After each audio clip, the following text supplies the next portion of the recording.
ప్రభునందు ప్రియమైన దేవుని బిడ్డలందరికీ శుభాభివందనాలు తెలియజేస్తున్నాను. ఆయుష్ ఆరోగ్యాన్ని ఇచ్చి ఈ ఉదయకాలంలో ప్రభుని స్తుతించే భాగ్యాన్ని దయచేసిన దేవునికి స్తోత్రం కలుగును గాక.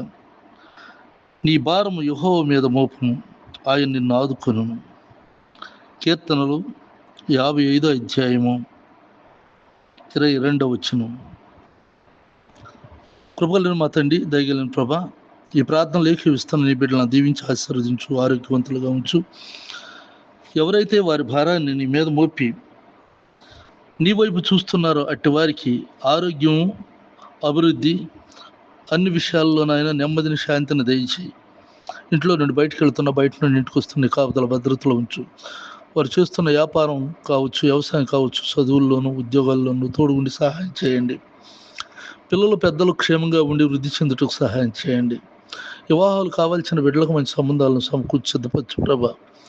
ఎంతమంది బిడ్డలు నా తండ్రి నాయన అయా, వారు అనుకున్న సమయానికి వివాహాలు చేసుకోలేనటువంటి వారు ఉన్నారు. అటు వారికి త్వరగా నాయన వివాహాలు జరుగుటకు సహాయం చేయండి, మేలులతో నింపండి. అలాగే సంతానం లేని వారికి సంతానం దయచేయండి, గర్భిణీ స్త్రీలకు సుఖప్రసవం దయచేయండి. నా దేశాన్ని రక్షించండి ప్రభా. ఉద్యోగాలు లేని వారికి ఉద్యోగాలు దయచేయండి. బలహీనులుగా అనారోగ్యంతో ఉన్న వారికి ఆరోగ్యం ఇచ్చి కాపాడు. నా తోటి సేవకులైనటువంటి వారిని ఆయా స్థలాల్లో చేస్తున్న పరిచర్యలను దీవించి ఆశీర్వదించండి. నీ కృపతో నింపండి.